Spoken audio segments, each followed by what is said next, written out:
Bonjour, nous allons vous montrer aujourd'hui l'importance que nous attachons à la santé de vos poumons et comment vous pourrez les protéger efficacement. Car les risques sont multiples, mais ils ne sont malheureusement pas toujours visibles. Ah, comme cela fait du bien, cet air pur et frais que l'on inhale lorsqu'on prend une profonde inspiration.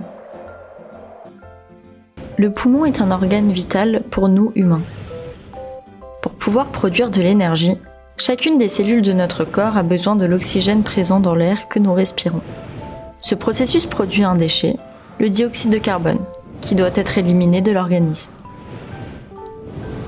À chaque inspiration, environ un demi-litre d'air contenant de l'oxygène traverse la trachée et les bronches pour arriver dans les alvéoles pulmonaires, où se produit un échange gazeux. Notre corps réagit fortement à un manque d'oxygène. Celui-ci peut être dû à une concentration insuffisante dans l'air respiré ou à une altération des fonctions pulmonaires. L'air que nous respirons est normalement composé de 21% d'oxygène, 78% d'azote et 1% d'autres gaz. Une chute de la concentration d'oxygène en dessous de 17% peut entraîner une perte de conscience, voire la mort. La fonction pulmonaire peut aussi être altérée et endommagée de manière irréversible par d'autres substances que nous inhalons. Les mécanismes de défense de l'organisme contribuent à ce que les particules présentes dans l'air que nous respirons au quotidien n'obstruent pas nos poumons et ne restreignent pas l'oxygénation du corps. Ainsi, les particules d'une taille comprise entre 4 et 10 micromètres sont soit déjà retenues dans le nez et la gorge, soit expectorées par le biais de la couche du mucus protectrice des bronches. Les particules d'une taille inférieure à 4 micromètres, qui peuvent atteindre les alvéoles pulmonaires, y sont encerclées et neutralisées par les macrophages. Cette fonction auto-nettoyante des poumons est toutefois limitée et n'empêche pas le passage de substances nocives dans notre organisme. Les éventuels effets nocifs dépendent de la composition chimique et de la quantité absorbée, qui est différente d'une substance à l'autre. La dose fait le poison. Il faut ici distinguer les aérosols des gaz et des vapeurs. Les aérosols comprennent les poussières, qui sont des particules solides, et les brouillards, qui sont de fines gouttelettes. Les gaz et vapeurs remplissent toujours la totalité de l'espace disponible de manière complète et homogène. À 20 degrés Celsius et à une pression de 1 bar, les vapeurs sont soit solides, soit liquides. Mais à quel moment ces substances deviennent-elles nocives pour nos voies respiratoires?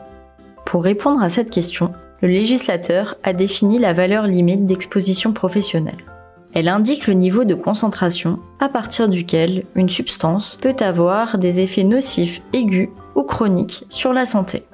Selon la composition chimique et la phase des substances nocives, ces valeurs limites sont exprimées en milligrammes par mètre cube pour les concentrations de particules et en parties par million, ppm, ou en millilitres par mètre cube pour les concentrations gazeuses. Lorsqu'aucune valeur limite n'a été fixée pour une substance nocive, la valeur limite générale pour les poussières s'applique. Elle est de 1,25 mg par mètre cube. De façon générale, il est préférable d'inhaler le moins possible de substances nocives. Au moment de choisir la protection respiratoire appropriée, il convient d'abord de déterminer quelles substances nocives sont présentes en quelle concentration. Les filtres à particules protègent des aérosols solides ou liquides, mais lorsque des substances nocives uniquement gazeuses sont présentes, il faut utiliser un filtre à gaz. Un filtre combiné est nécessaire pour assurer une protection simultanée contre les particules et les gaz. À cet égard, il convient de veiller à ce que la valeur limite de concentration de la substance nocive dans l'air respiré ne soit pas dépassée en aval du filtre. Le porteur de la protection respiratoire doit être le moins possible encombré et limité dans ses mouvements. La protection respiratoire doit donc présenter une faible résistance respiratoire et un poids réduit. Les prescriptions en matière de durée de port et de temps de récupération doivent être impérativement respectées. Le principe de base suivant s'applique. une protection maximale, mais une pollution réduite au minimum.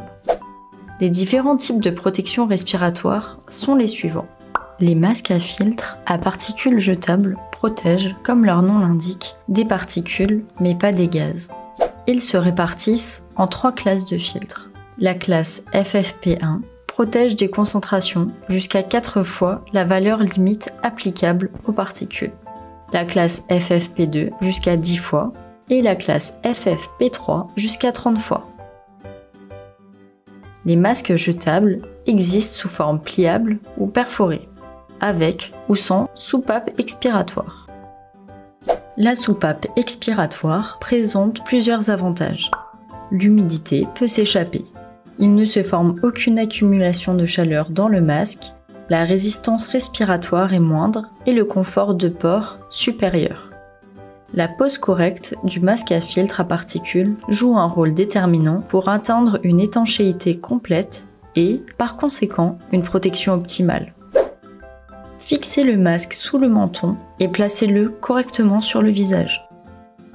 Positionnez l'attache inférieure dans la nuque et l'attache supérieure sur l'arrière de la tête, au-dessus des oreilles. Tirez fermement sur les attaches de tête de manière à atteindre une étanchéité optimale. Avec les 2 mains, ajustez le clip nasal. Vérifiez l'étanchéité du masque.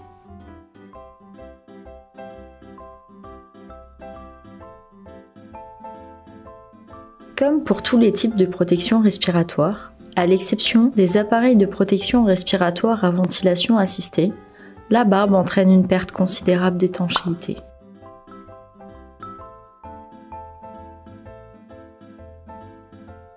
Les masques à filtre à particules jetables sont économiques et faciles à utiliser tout en offrant une résistance respiratoire réduite. Ils ne sont cependant conçus que pour des durées de port limitées et sont soumis, comme tous les autres types de protection respiratoire, à une limitation réglementaire de la durée de port. La variante sans soupape expiratoire ne doit pas être portée plus de 75 minutes consécutives. Et le temps de récupération est de 30 minutes minimum. Le nombre d'utilisations est limité à 5 par poste. Pour les masques avec soupape expiratoire, en revanche, la durée de port autorisée est de 120 minutes. Le temps de récupération est ici aussi de 30 minutes minimum. Toutefois, ces masques ne doivent être utilisés que 3 fois par poste.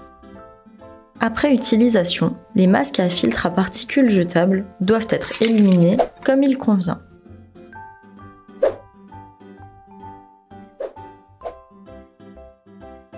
Différents filtres peuvent être installés sur le corps du masque en fonction du besoin de protection.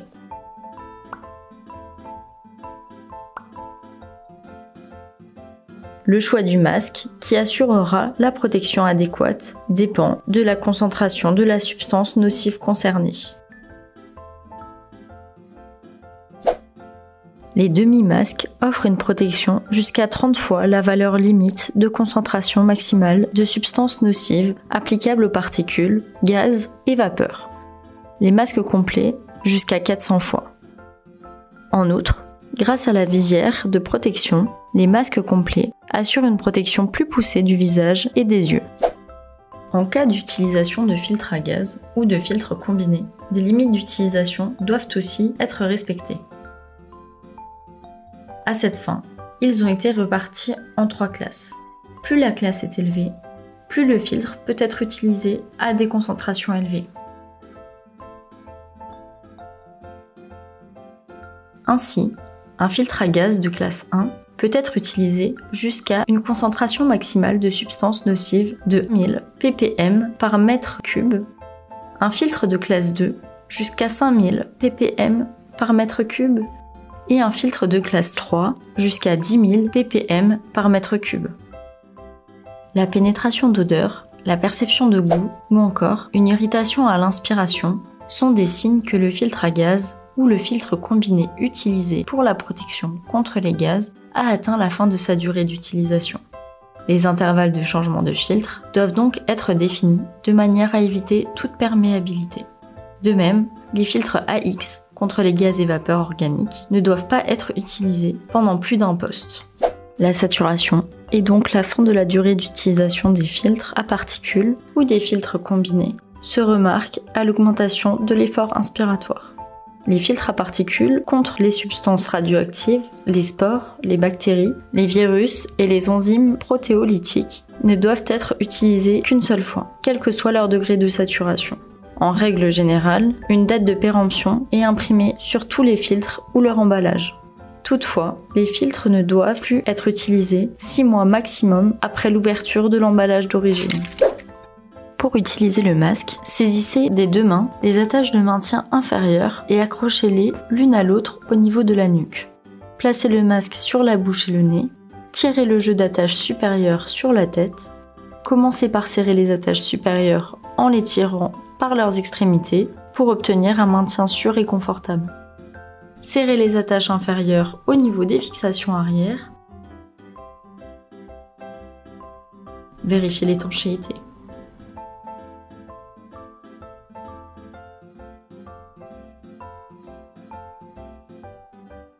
Tirez le jeu d'attache sur la tête et placez le corps du masque devant le visage. Tirez sur toutes les extrémités des attaches pour obtenir une étanchéité parfaite.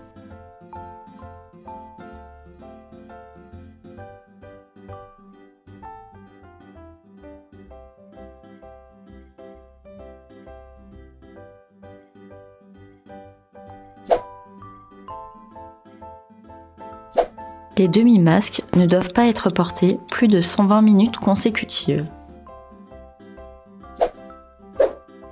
Les masques complets ne doivent pas être portés plus de 105 minutes. Dans les deux cas, un temps de récupération de 30 minutes doit être observé et 3 utilisations sont autorisées par poste. Pour les durées de port plus longues, qui dépassent les limites de durée de port, il convient d'utiliser des systèmes à ventilation assistée. L'alimentation en air ambiant filtré, assurée par un système de ventilation assistée, permet d'éliminer la résistance respiratoire et rend donc inutile toute limitation de la durée de port. En outre, ces systèmes suppriment le risque de fuite dû aux lunettes ou à la barbe. La classe de protection TH, suivant la norme DIN-EN 12941, indique la concentration maximale de substances nocives à laquelle un appareil de protection respiratoire à ventilation assistée peut être utilisé en combinaison avec une coiffe spécifique. Cette classe est certifiée et indiquée séparément pour chaque combinaison de coiffe et d'appareil de protection respiratoire à ventilation assistée. La classe de protection TH1 protège des concentrations jusqu'à 5 fois la valeur limite de substances nocives, la classe TH2 jusqu'à 20 fois de cette valeur et la classe TH3 jusqu'à 100 fois. Pour les cas où la teneur en oxygène est inférieure à 17% en volume, il existe des appareils respiratoires à adduction d'air comprimé qui assurent l'alimentation en air frais filtré au moyen d'un compresseur. Pour assurer et maintenir le bon fonctionnement et l'hygiène des demi-masques et masques complets, ainsi que des appareils de protection respiratoire à ventilation assistée, des mesures d'entretien et de maintenance sont nécessaires. Le porteur doit contrôler l'appareil avant chaque utilisation. Un nettoyage ou une désinfection, ainsi qu'un contrôle visuel et un contrôle de fonctionnement doivent être effectués après chaque utilisation.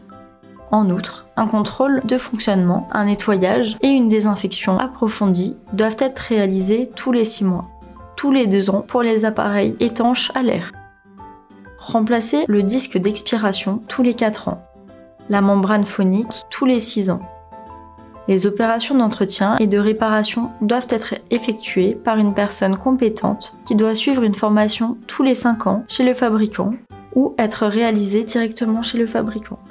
Hoffmann Group se charge d'organiser l'entretien et la réparation de vos appareils de protection respiratoire. Avant d'utiliser une protection respiratoire, lire les instructions d'utilisation, de fabrication et s'assurer de les avoir bien comprises. Le cadre juridique d'utilisation de tous les types d'appareils de protection respiratoire est défini par le règlement 2016-425.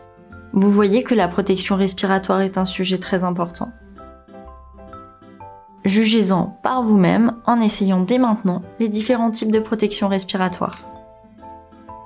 Si vous avez d'autres questions, n'hésitez pas à contacter à tout moment votre formateur local ou votre conseiller spécialisé Hoffmann.